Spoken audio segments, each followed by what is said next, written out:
Except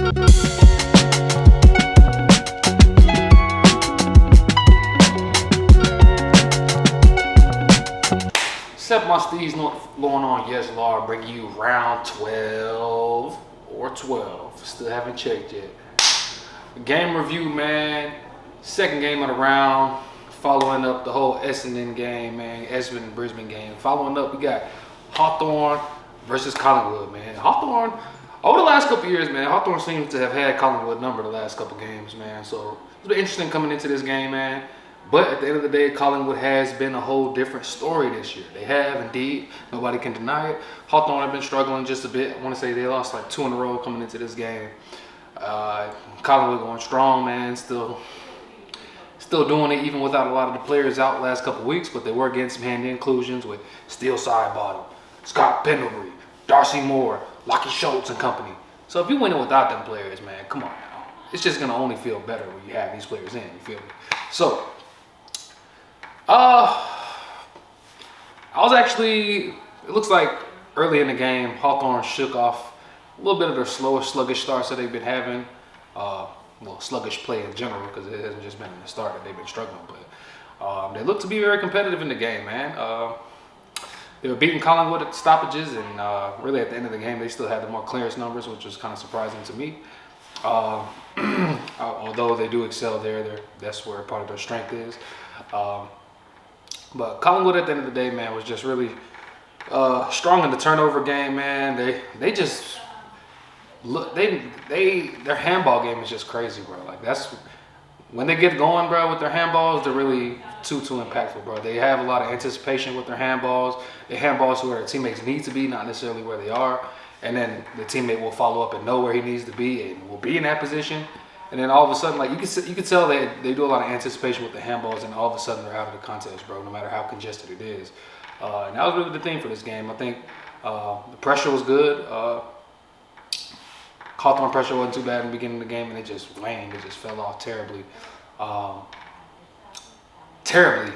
And I'll underscore that, highlight that, because Collingwood really brought it to them boys by the end of the game, man. It was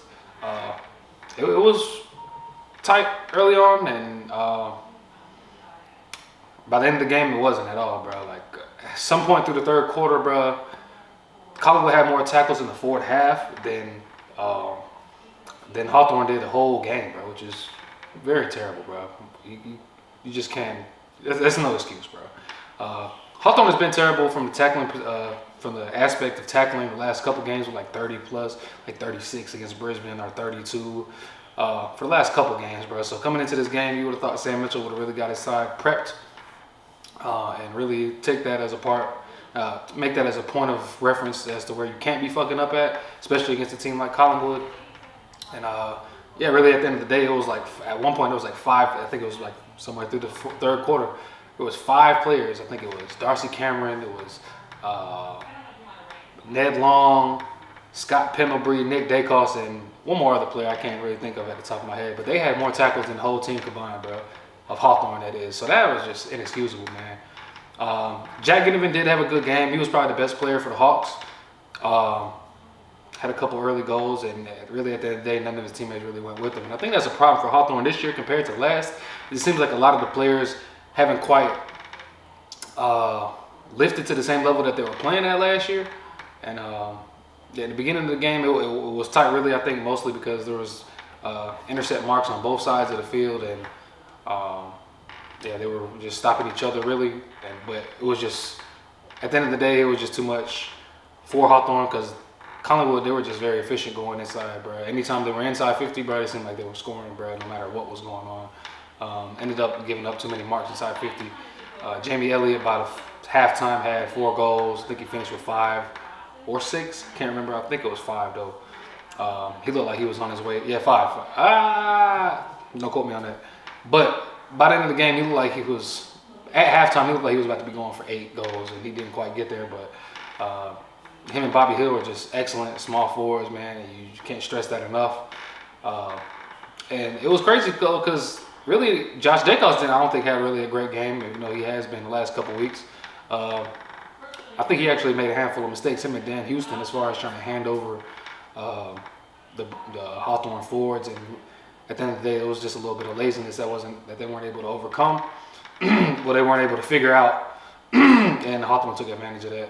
At times, Nick Watson was really shut down this game, didn't have much of an impact. And yeah, Collingwood just is.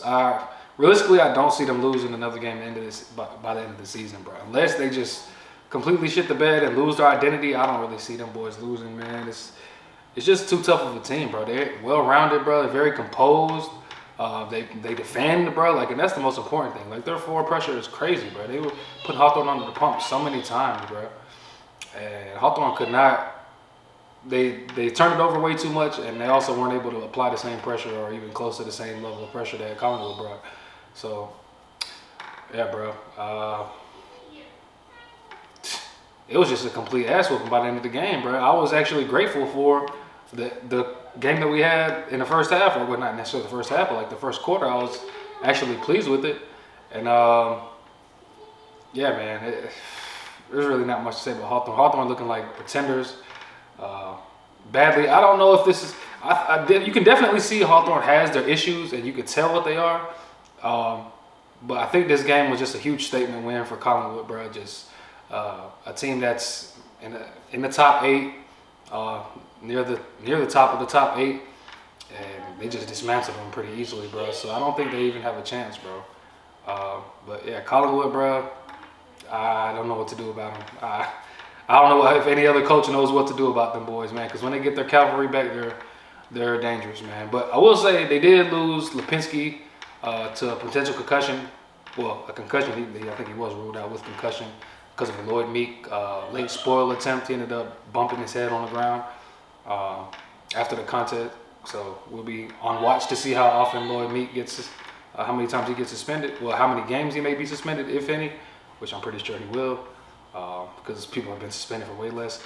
And also, Lachie Schultz pulled a hammy after.